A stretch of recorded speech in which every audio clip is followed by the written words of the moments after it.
I would like to come back to one of the main traits and characteristics of the Center for Advanced Study Law as Culture, mainly the fact that we implied art into the work of the center, not only by way of saying this is an important element as everybody would do, but that it goes beyond that, even by implying and integrating ethical practice into our scientific work with regard to law as the focus that we had chosen to reflect upon it. Is it really so important? For example, the Dean of the Faculty of Law, with whom I'm preparing some further projects for the future, together with the rector and with the Dean of the Faculty of Philosophy,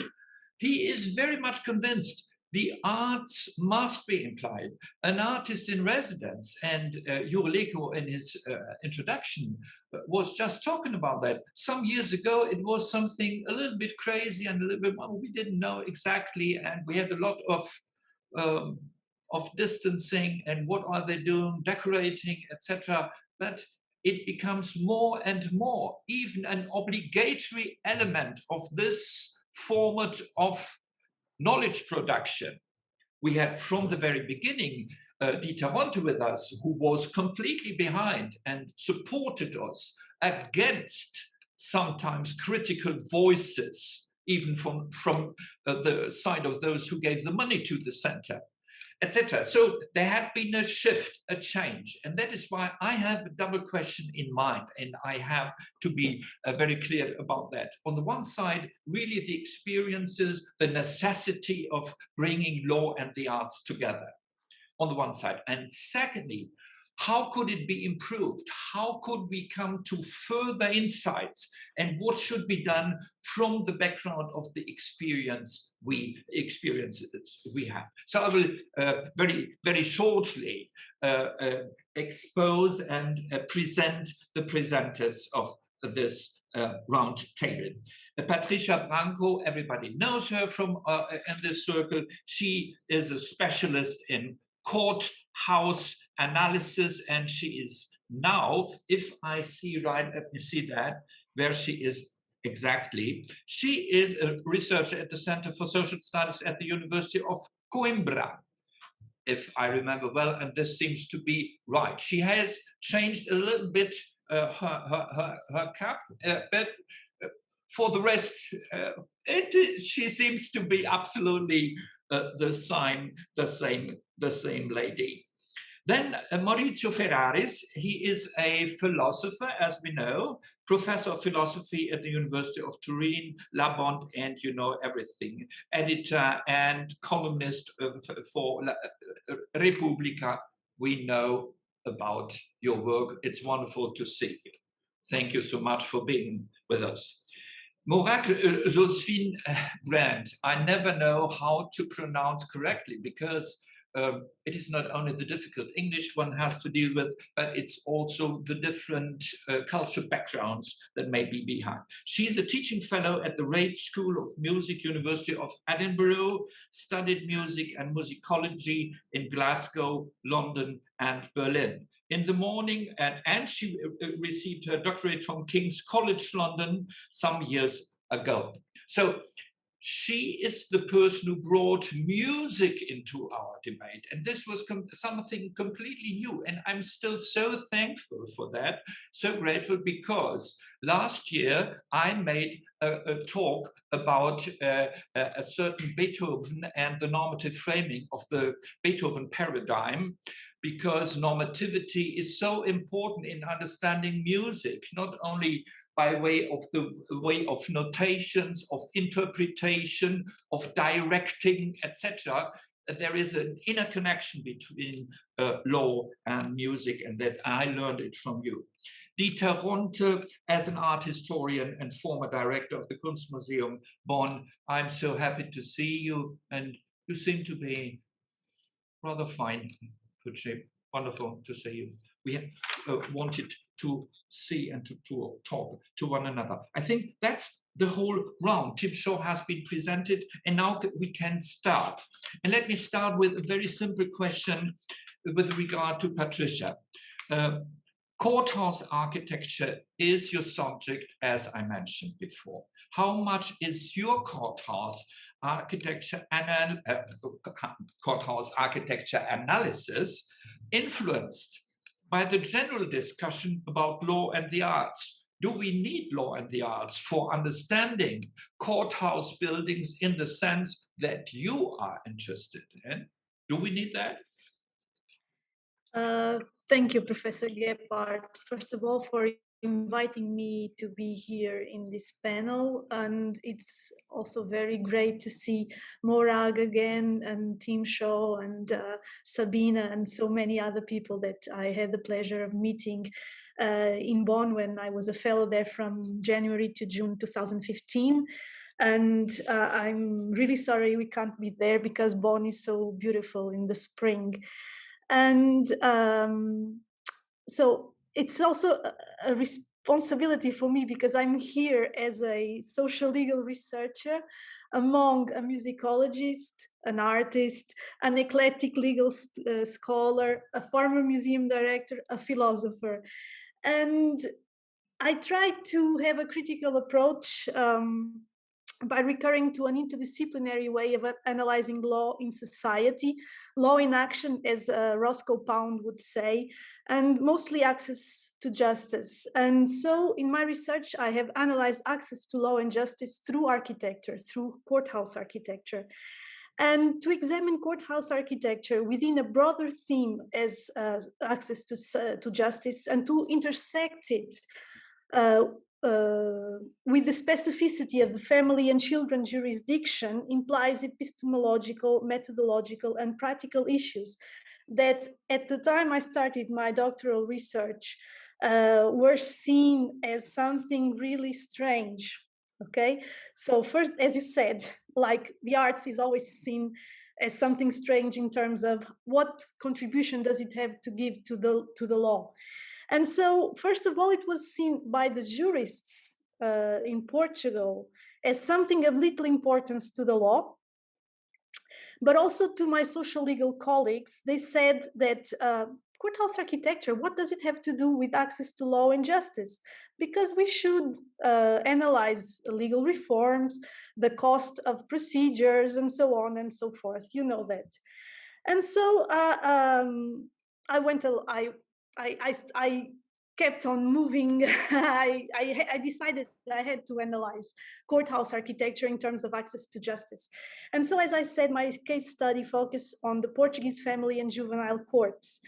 And why? Because, like Professor Nina Detloff made clear this morning, family law is a very rich and complex area of law. And this area of law has a very complex interaction with the judicial system because there is these are matters of private life, of fragility, emotion, because of the type of cases involved, right? Because we are talking about divorce, parental responsibilities, juvenile delinquency, neglected children, and so on. And so I felt the need to analyze the spaces of justice where the conflicts were taken, right? And where the diverse users were interacting. So courthouse came to me because I wanted to understand how people interacted with the buildings. What were their impressions? What were their reactions? What were their cultural expectations? Like Martin Ramstedt said yesterday, the cultural expectations of the settings of the law. So how people felt, were they feeling included? Were they feeling excluded? Were they accessing justice? What were the absences? What were the needs? What were the good practices? And Professor Gebhardt wrote that the locations of justice can be referred to as petrified legal culture. I really like this idea of petrified legal culture because it's the legal system written in stone. It's also written in cement, in glass. it's an several architectural grammars that construct legal space according to political, economic, juridical principles in a given context and in a given time. And so we see legal scenographies that are made of locations, of facades, of courtrooms, of furniture, of materials, of rituals or justice-related symbols, like the image of Lady Justice. I think Valérie Ayer has analyzed Lady Justice. And these have been under scrutiny in order to interpret, to disclose, to expose authority, hierarchy, power relations, social and judicial ideologies, institutional rules, the independence and role of the judges, the transparency or opaqueness of the law, democracy, regime legitimacy, and so on and so forth, but also architectural trends, styles, designs, political aspirations of architects and builders, international engineering standards, and also investment. But how much is my courthouse architecture analysis influenced by the general discussion about the law and the arts, as you asked? Yeah. So the concept of a courthouse as a building, as it is known in Western societies, is very recent, right? It started as a simple form and it gradually developed into complex architectural types, creating specialized and sophisticated typologies of courthouse buildings to attend to the evolution of procedural and substantive law rules. Accordingly, courthouse architecture crafted a somewhat fixed configurations that have a great impact in our visual codes of constituting the law and representing justice. But these are usually monumental buildings, the ones that get examined in courthouse literature, that most often come from the common law countries, most often have to do with the penal jurisdiction. And these are seen to represent the strength of the legal system, and these serve as models for an international audience. But we are always talking about Western courthouses and Western architecture, right? And recently I've read a book by Rahela Korakiwala, and it's called From the Colonial to the Contemporary: Images, Iconography, Memories and Performances of Law in India's High Courts. And this author, she says that the narrative on courthouse architecture and buildings has concentrated on the courts in the West, but such documentation and analysis is lacking for courts in other places. So the perceptions of what a court looks like, its architecture, the symbols of justice, are based on images and templates that come from the Western societies. And in my recent role as a professor of at a doctoral program called Post-Colonialisms and Global Citizenship at the University of Coimbra, one of the seminars that I think highly engages my students is on the spatial extension of European empires through courthouses and museums. And this is intimately connected to the works of law as a colonial technology, not only because it legitimized and legitimizes still imperialist territorial expansion. It did this through courthouses in the territory, okay? And also because the law continues to set norms based on principles and procedures that privilege only some of the experiences of the world. So this deals with many of the themes that the center has dealt with, like historical narratives and boundaries, organizational validity, and mechanisms of exclusion. So courthouse buildings do embody such exclusions. They were constructed with funding coming from the exploitation of resources in colonized territories. They serve to impose colonial notions of law and civilization in such territories and to their peoples. And one such example is, for example, the Palais de Justice in Brussels, that became an architectural icon of courthouse architecture in Europe and abroad, but its construction was funded with the profits from the Belgian Congo, and this is seldom exposed. And also a part of the history of the courthouses that we should acknowledge more, because many of our legal scenographies in the 21st century keep on operating and legitimizing ghosts in the shell. But we need to be sensitive to this notion of the courthouse building as an emblem of colonization. We cannot get rid of existing buildings for many reasons, but we should discuss more in depth this colonial past and legacy that our courthouses buildings carry with them, as is happening nowadays with the current debate on the role and function of museums in a post-colonial world, or the discussions about the need to decolonize art, for example. So some discussions, very timid, are already taking place in terms of courthouses, but more has to be done in various geographical contexts. And another discussion that I think needs to be done as well has to do with courthouse architecture's totalitarian fascist recent past that is also entangled with its colonial past as it happened in Portugal.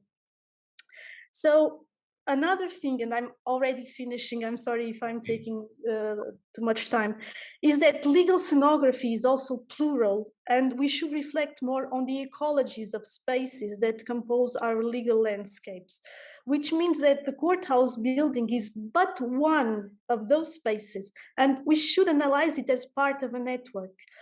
But the studies, unfortunately, keep on concentrating on courthouse buildings. And even though courthouses do present multiple architectural designs, this is just one viewpoint of the arrangements for the situation, for situating normative discourse and the resolution of disputes.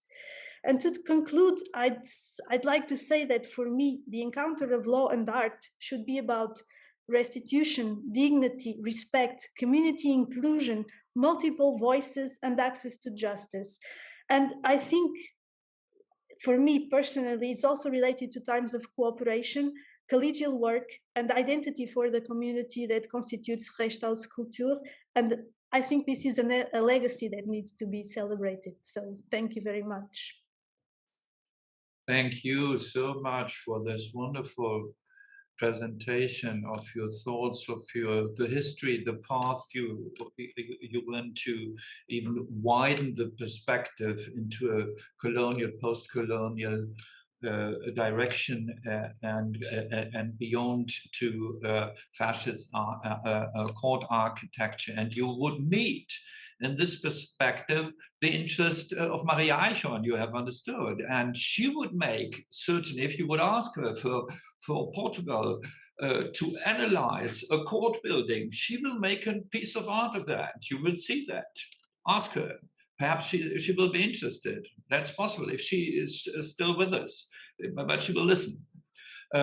I take the liberty now, because before I left out Peter Goodrich, I don't know for what kind of reason, there is no reason of all, in the contrary.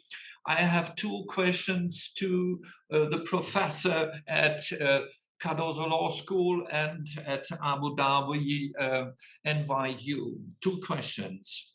First one, from your experiences with courthouse analysis, in how far would you add aspects, would you agree, etc. So to react to a little bit to Patricia's perspective on the one side. On the other side, if you will include even more aspects, you did research on the relationship between different subjects and the law and literature, law and emblems, law and film, law and graphic novels, if I remember well, law and love literature of the 12th century, law and psychotic imaginations, with the example of Schreber, etc. Would you exclude anything at all as a subject for an analysis of law as culture in the direction of law and the arts? Two questions.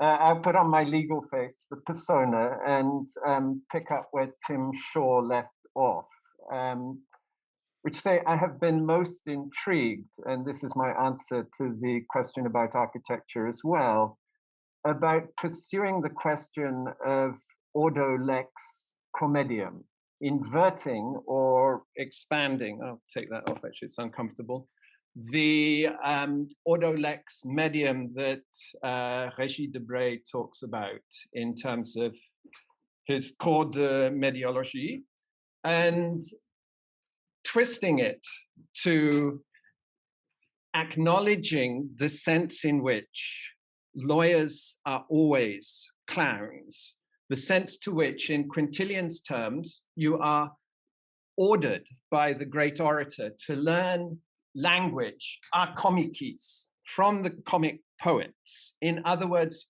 from the comic, meaning from the comedy of the social. So my understanding of law and the practice of law is one that relates to precisely its incorporation, embodiment, and manifestation. The clown that attacks the audience, and an artist friend of mine actually built a clown that entered into and started hitting the audience with feathers to considerable disarray. The machine beautifully broke during the course of the performance, and so revenge could be taken or seen to be taken. But the clown that thinks they are a clown is, in Lacanian terms, no more psychotic than the lawyer who thinks that they are a lawyer. And Ordo Lex Comedium is saying that we understand law. Indeed, we have to approach law through that which makes it live, that which is its manifestation, that which is the comedy of the social, the monkey that comes out dressed up as a lawyer and presents. So if we return to what Patrícia was saying, and there are some ironies in Korikawala's text. I happen to supervise part of that research, which I love. The ghosts in the Bombay courthouse, the carvings in Madras and in Bombay, the gardens in the courthouse in Calcutta, and the flower show that they have. Law is the chatter of stones is one kind of version. In other words, this architecture, this imperial architecture that towers over the city in Bombay and so on, gets subverted.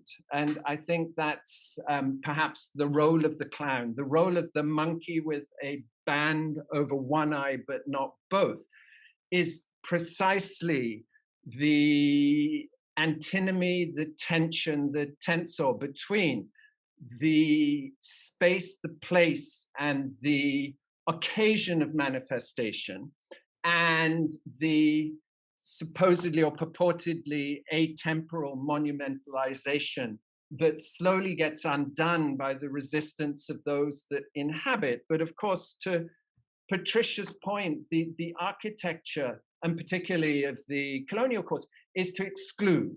It is to channel and to regulate who comes in, to exclude those that can't come in, to organize the spaces of listening and the spaces of interaction within the courthouse, and in consequence, to regulate every facet in a hierarchical manner that over time and through the sort of critical analysis that Patrícia is bringing to it, has to be understood and unraveled in its various ways.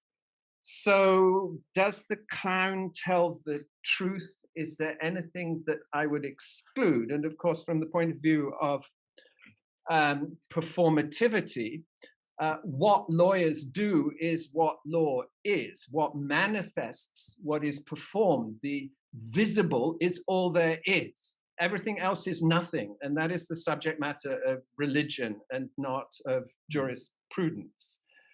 So the old expression is veritas falsa, to Jure. And I love the fact that someone called Jure asks the question, is there truth in the clown? It's all veritas falsa.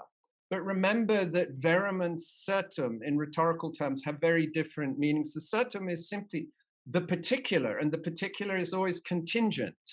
So yes, it's false, it's uncertain, but it is, the enthymeme we live with. It's the comedy that we inhabit, and it's the experience that we engage with. Final point. This has been such an amazing center, so unique, and one should never forget that nothing like this, or nothing like Werner's Colors of Law, has really existed in an institutional form of this durability and this encountering And that needs to be celebrated. One word about colors of law. It's something I've been working on for a while.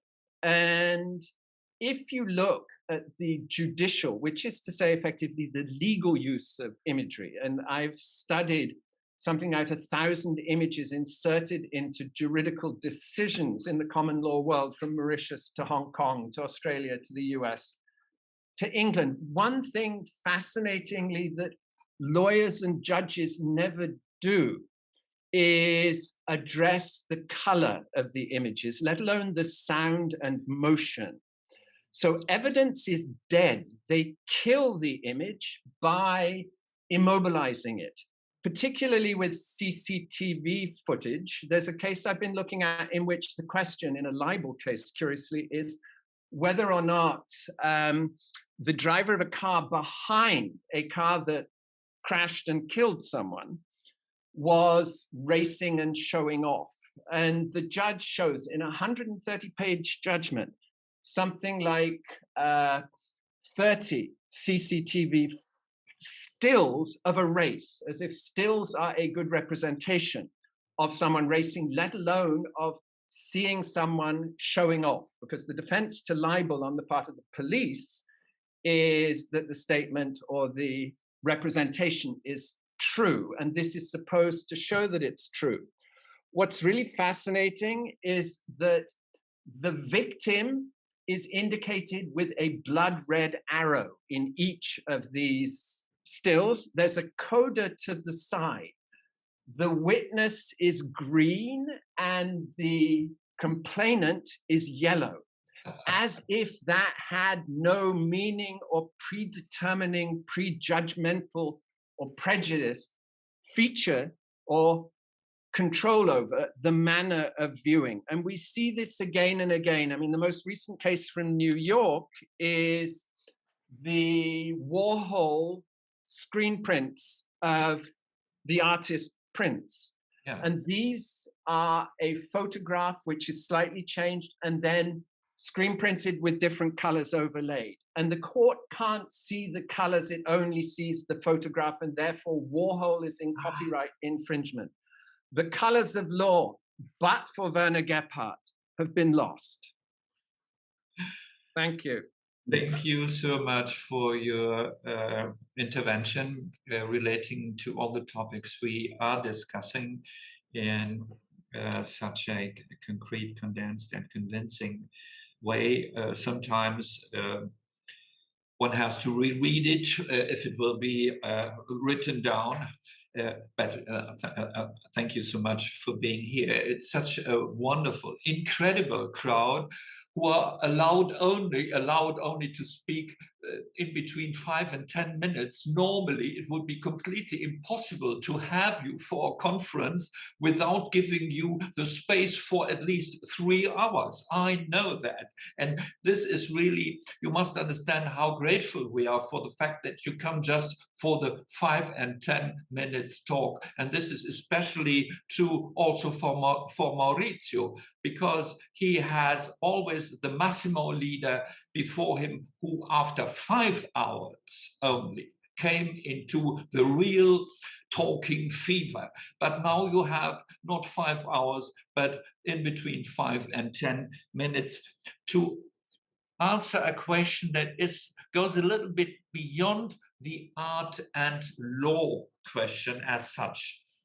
You are a philosopher, normativity plays an enormous role in your writings about money, for example, in the context of social ontology of money. The acts of making money work have to do with the force of normativities, etc. And the background of documentality can't be understood without the background of a certain normative framing of what documents are. Aktenmäßigkeit der Verwaltung, as Max Weber has called it. So there are a lot of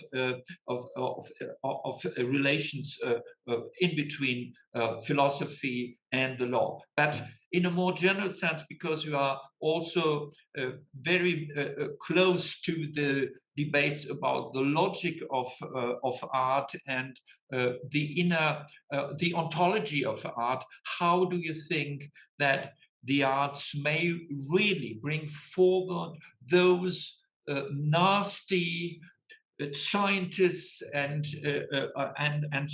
cultural study people that sometimes really do not understand the world anymore because they don't see the real things and they have lost their sensibilities and sensitivities. So would you plead for a closer connection of the arts and the humanities and science in general, or would you say no, it is also dangerous, it had to be done? So a little bit of your experiences and your propositions would be very helpful for us if you take the time for that, and your spirit make work your really very special mind. Thank you very much. Thank you, Werner. Thank you to Käte Hamburger colleague. Thank for everyone, everybody, because all the time I see you and I see the picture behind you. This brings me again into the marvelous days in Bonn. I once thought that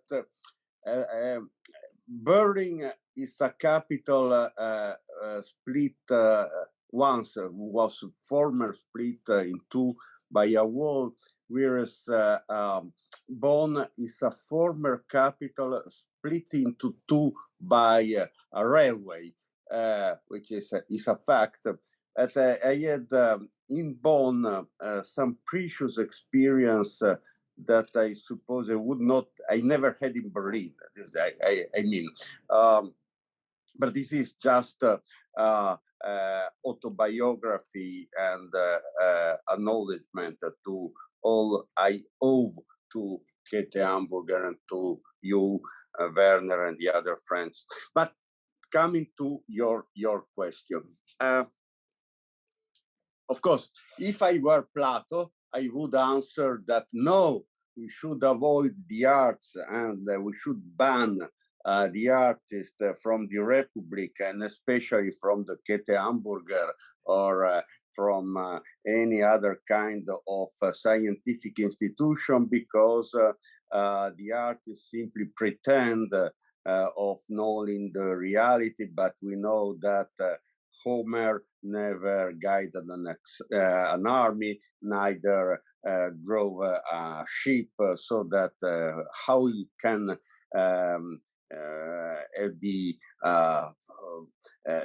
the loss of modesty that induces the pretension of being teaching something by the arts.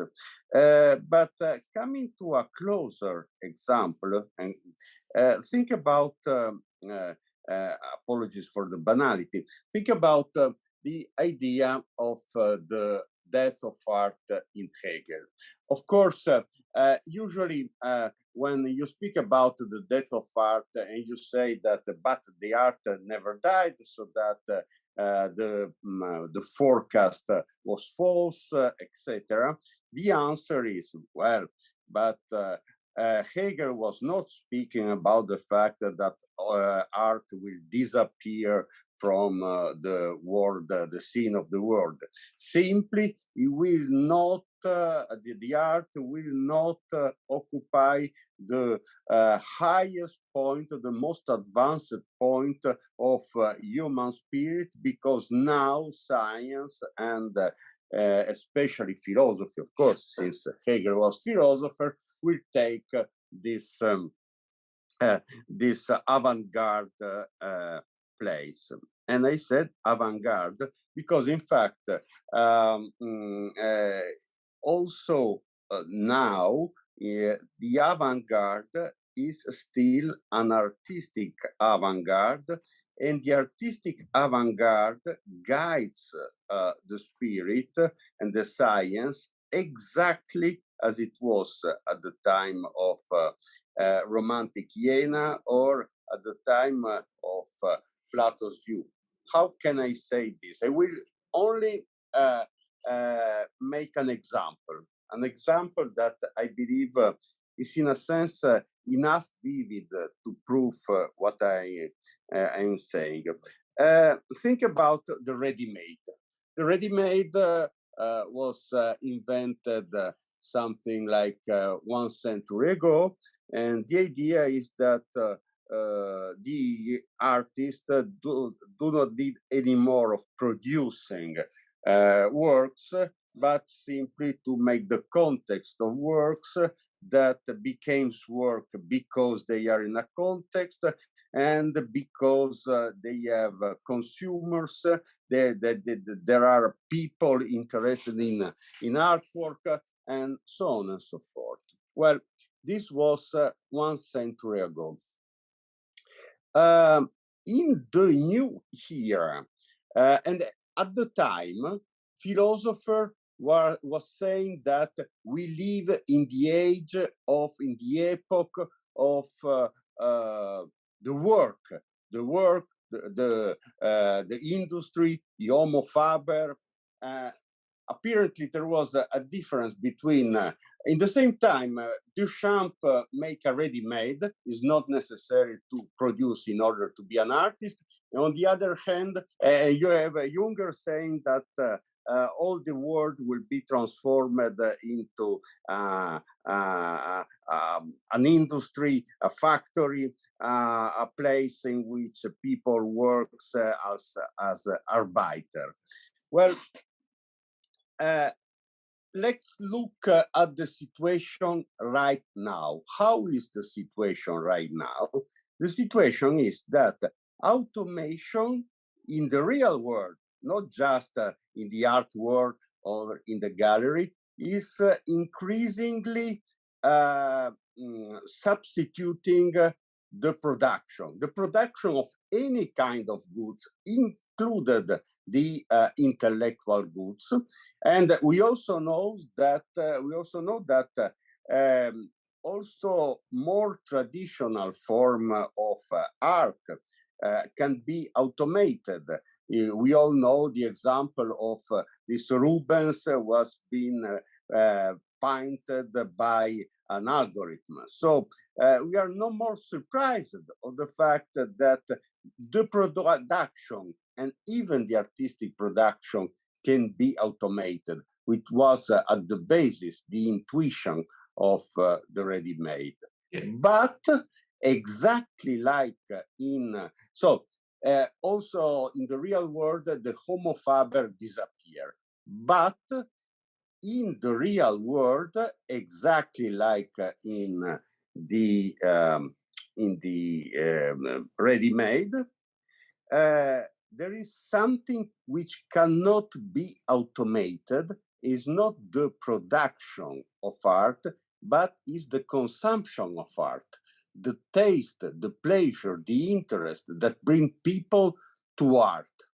And we discover by this that there is something which cannot be automated, and this something is always the consumption and the aesthetic pleasure. This cannot be automated. In other terms, I can imagine a computer making a Rubens. I cannot imagine a computer going into a museum in order to see a Rubens. He is not interested in the Rubens.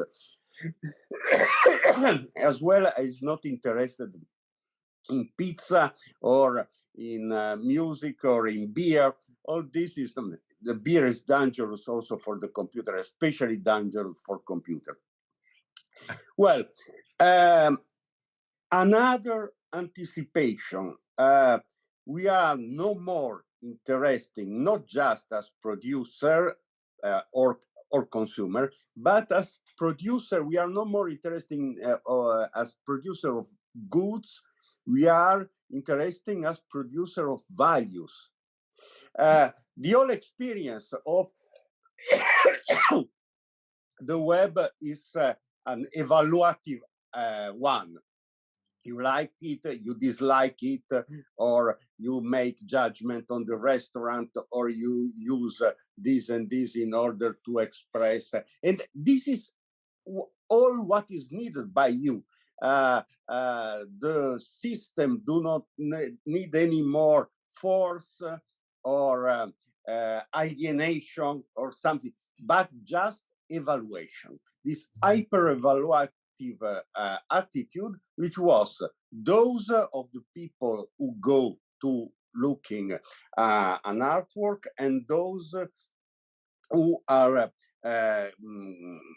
surfing on the web. But the art discovered this a century before. Therefore, if you are a scientist, a philosopher, a social scientist, you should go look at the art in order to have a forecast of what will happen in the real world. So that the art is not the copy of the copy. This is clear, but this was the idea of the inventors of the ideas, but is the anticipation, and not just in a vague sense that there are obscure prefiguration of something mysterious. No, it's something extremely clear how a market is constructed, how the production is transformed, what is the role of the humans in the society. This is very well anticipated by the art, and therefore, since I am interested in the society and I am unable to forecast what happens in society, I usually look at art in order to make to feign of making forecasts. Maurizio, thank you so much. I'm absolutely sure that everybody will take her personal lesson of your talk. I think it is really so interesting that I would like to go deeper into that discussion, but for reasons of time, I have to go to the next speaker, if you allow. And I could see a link to the work of Morag. She's a musicologist, as you know, and so in the simple-minded conception of music, of, for example, a sociologist, emotions play an enormous role. So as if music would have a special relation to the emotive side of social life. So from visualities, from certain rather cold description of social life today, especially in pandemics. So does music still bring in the element of emotionally seeing, observing, viewing at the world?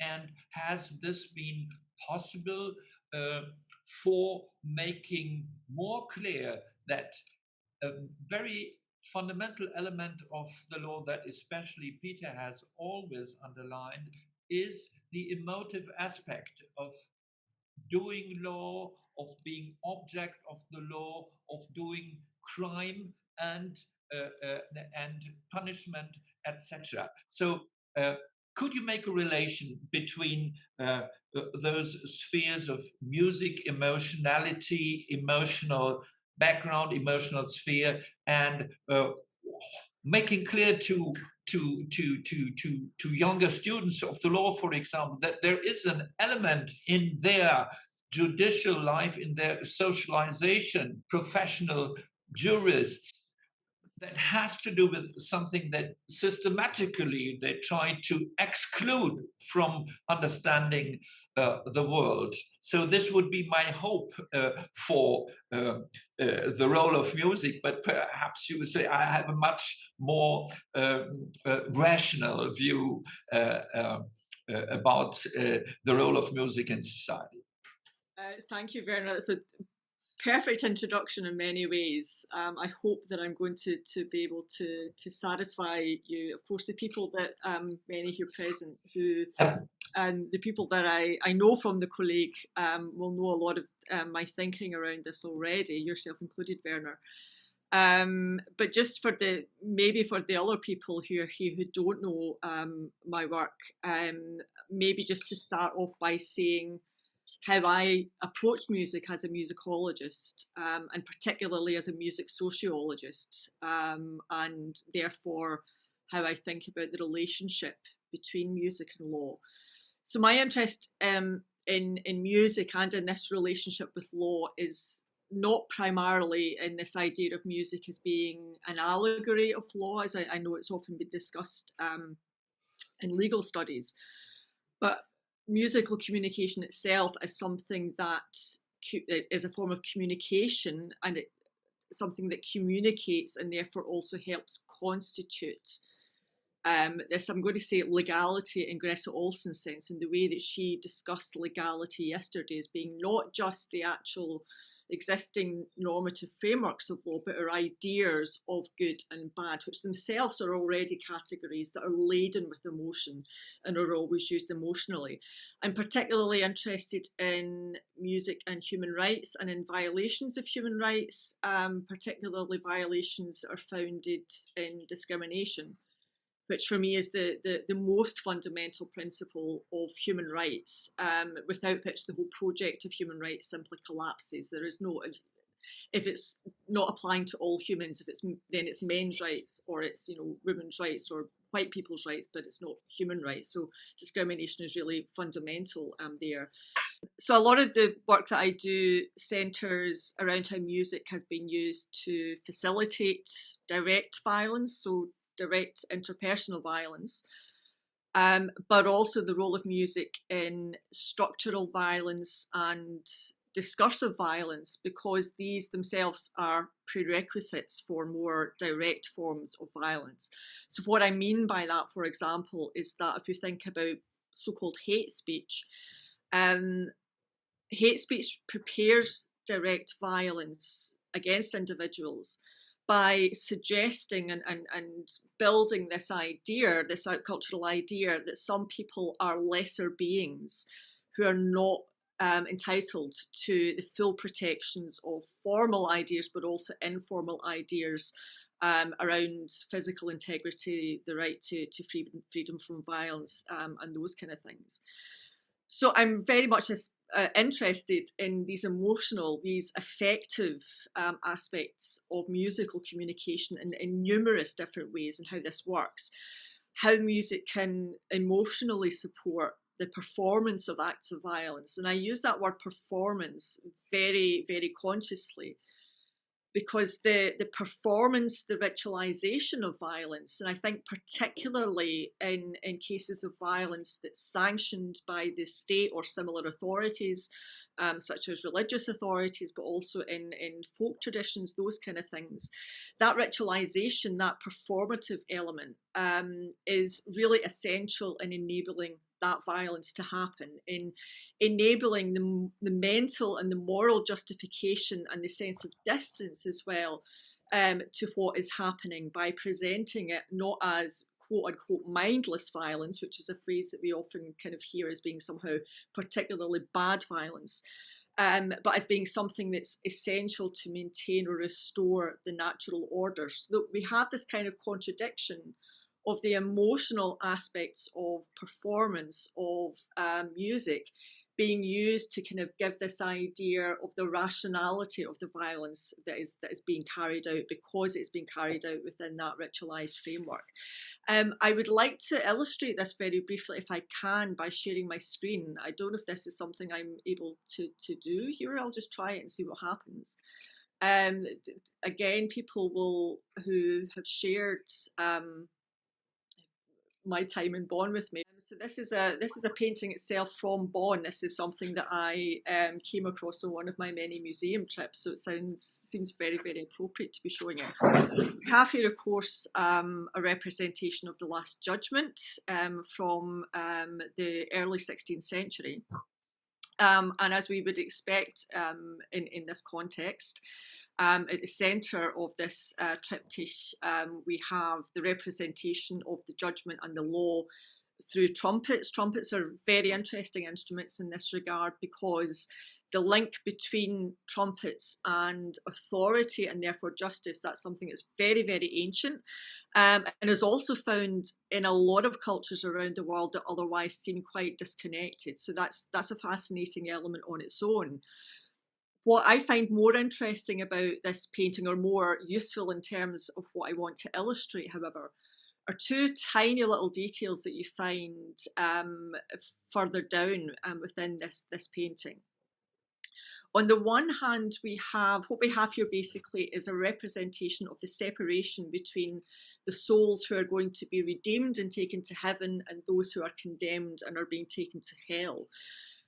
Amongst those who are being redeemed, we have the image of the angel, wearing white. You can contrast again the colours of the law, the differentiation between the light and the dark here.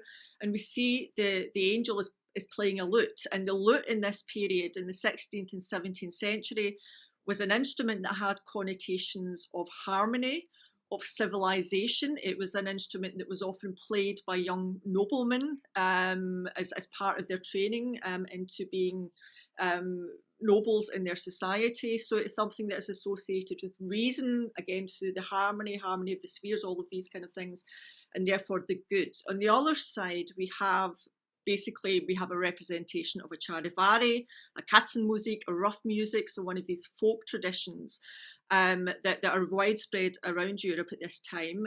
We see the representation of evil being presented through the drum and the fife as two instruments associated with the lower classes, and therefore with barbarism and with the bad. Now, this isn't just, it's not simply iconography, it's not simply an allegory, because these kinds of discursive contrasts, and as I said, this is linking into actual practices, actual instruments that were played in particular social contexts. These discourses of othering that we see here represented through music, these are really fundamental to how the ideology of the West operates in terms of separating the civilized from the uncivilized. And this becomes particularly important, of course, in the area of colonialism that we've already discussed, and within the logic of white supremacy, which of course is essential for allowing the colonial project to take place. And these are ideas that I began exploring. These ideas, really, they started to crystallize for me in Bonn through discussions in the centre around artistic representations of justice, around all of these symbolic and ritual aspects of law and the opposite of law, order and disorder, and these kind of things. I'm going to be teaching a course on music and racism next academic year in Edinburgh, which is building specifically on these ideas, and I'm hoping to write a book that again is going to elaborate these ideas specifically, looking at how this relates to how we think about music and how we've come to think about music in Western society. Because of that it really breaks my heart. It split me das Herz that I'm not going to be able to write this book in the Kolleg, which I had this idea that it would be wonderful to return and to be able to start thinking about those ideas again in that context. So I really do have to give an enormous vote of thanks to Werner, to Nina, to the whole team of the Kolleg, to all of my fellows that I had those discussions with, because it has been something that, as everybody else I think has said, it has been enormously important for me in helping me to broaden my knowledge, but also further refine some of the ideas that I've had and to take them forward. So I hope that answers your question, Werner. Thank you very much, dear Morag, for this very inspirational talk from the point of view of its pure content, but also its emotional basing. And thank you very much. So we have not very much time left, but there is still a question. at least concerning law and the arts, law and the products that artists have produced in the context of the center. And this is a general question that might be directed towards the museumsman. And dear Dieter, I'm very happy to see you on the screen. We must meet very soon around a glass of wine. It's absolutely necessary. We wanted to do that, and we will make it. I'm asking you, as a museumsman, you were our aesthetic consultant from the beginning, also with regards to our artists. Is it useful to at all for artists to have, for the artists, not for us, we profited as scientists and cultural study people, but for them to have contact with the subject of law at all? Is it really, can it be inspiring? Is it important? Don't we need then, if it would be true, also a kind of museum of legal cultures? Is there, if we would agree, then a risk in putting law artifacts, a lot to be talked about, the hammer, etc., etc. It could be a little bit more sophisticated in a museum for the livelihood of the living law, because it would be not petrified, but it would be frozen, so to say, in the museum atmosphere that may have this kind of effect. So that's some of the questions I have for you, dear Dieter. And it's wonderful that you are with us today. Thank you. Well, I try to be very short because time is running, but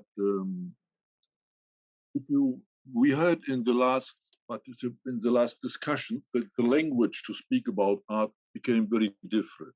And when we heard Tim Shaw, it's nearly a philosophical, scientific language how to explain artworks. And then we learned from Morag that a piece of medieval times can explain today things. That means artworks are growing in the future, which we normally don't accept, because today we are used that artworks only give answers on certain social, political questions. So we call it the Vereindeutigung. Thomas Bauer from Münster said it, becomes smaller and smaller and smaller what to say. This is why Maurizio spoke about avant-garde, why it is so important that the reception of artworks are very different. But there is no group in our society which suffers so much under laws as artists. I made many exhibitions from all over the world, from the Emirates, I tried Syrian exhibition, I tried Tehran, the Persian exhibition, and I made many exhibitions with the Arabs, in countries with very different laws, as China, for example. And you learn that it's very difficult to make an exhibition which you believe that's the best way to show this is a good artist, this is a good artist, this is a good artist. And then you have political problems, then you have law problems, then you cannot export it. And you have to be very tricky to bring all these things to a museum. But even if you go to German museums or to Austrian museums, you have many pictures which had big problems with laws, because we show, if we go to the German Expressionism in the Kunstmuseum Bonn, we show pictures that were not allowed until 45. I worked for 10 years in Vienna, so I learned the Vienna Actionism. I know that Günter Bruce had to leave the country not to go to prison, because artists, good artists, always work on the border of the legal area in which we are living, on the border of our society. And this is why it is so important to bring artists together with questions of law and legality. And the same, it's very good for the scientist to go in an artist studio, because he always learns new things. He learns things he never thought before, because the creativity of a good artist is very important for the thinking and the understanding of our society. This is what Tim Shaw said with all the new media with artists are using. Normally, producers ask artists to take the new product, because the artist can say to the producer, it can be done very much more than the engineer thought it could do. This is why they like to work with art. We had this in video and all these things. So the problem, if we can law artifacts in a museum of living law, is a very interesting question, but a very difficult question, because the same is if you need a museum with legal cultures. Whenever you go in a museum, you will see that artworks depended on different situations. I give you a simple example. If you take Guernica of Picasso, because of this picture, we still know what happened in this time. Yeah. This picture was not allowed in Spain, had to go to America, and when Franco left, it could come back to Spain because it became legal again. If you see what the museums are doing with all the collections, with the collectors, with the names of the collectors, the Bürle problem, for example, in Zurich, that now we change completely our history. And I think legal or not legal, these are things you can give different answers every time, but they are part, even this, the part of our history. And this is why we need these connections and why we need these discussions and the impulses from one to the other one, because what we are losing in the moment by new media and discussions and by press structures we have today is we leave what we call the sustainability of our own history. This is very bad. And so all discussions which artists can do with scientists are very, very important, especially in the Institute of Culture and Law. Thank you. Thank you very much. And thank you also at this very moment for the incredible, really additional work you have done when making the choice, having a look to who could be an interesting artist of residence for our purposes of the center, because this is not an easy process to make this kind of search, and so you need the aesthetic competence, you need the social context where Katja Sprans had been very important. You must know, I don't know whether Maria Eichhorn is still with us. So the call that made the Institute come, the Rose-Vallon Institute come to our center was preceded by 4 years of communication. Have you understood? It's nothing that falls from the sky. It has to do with communication. There must be trust. Maria had to trust me that I'm not just making fun of her or making some kind of irrational thing with that, or having no respect or whatever. Perhaps it played a role that she respected me also as a kind of an artist. This might have been important, but it is always based on this kind of respectful communication where we have to learn about the other. We have to read when we invite a fellow from somewhere in the world. Of course, we have read very close. We had close readings. Otherwise, we would not have tried to do that. And the 2 days that we have had together again is a firmer confirmation how lucky we were to have those brilliant people with us from whom we could learn. I would not be the same person than I am now, and Dana Vilgas has seen me acting in Paris 3 weeks ago. I gave 5 lectures during 10 days that were 13 hours in French, and I felt so free and liberal to talk about the work of the center and special problems as never before. I think you might have been changed, but this is also true for the crew or for those who have invented this institution and have tried to make a lively, a social life and a communicative life from that. So I stop here. No tears. Don't be afraid. I think we have no time to have further discussions around this wonderful panel with so many important and fundamental contributions. Thank you very much, all of you. Thank you.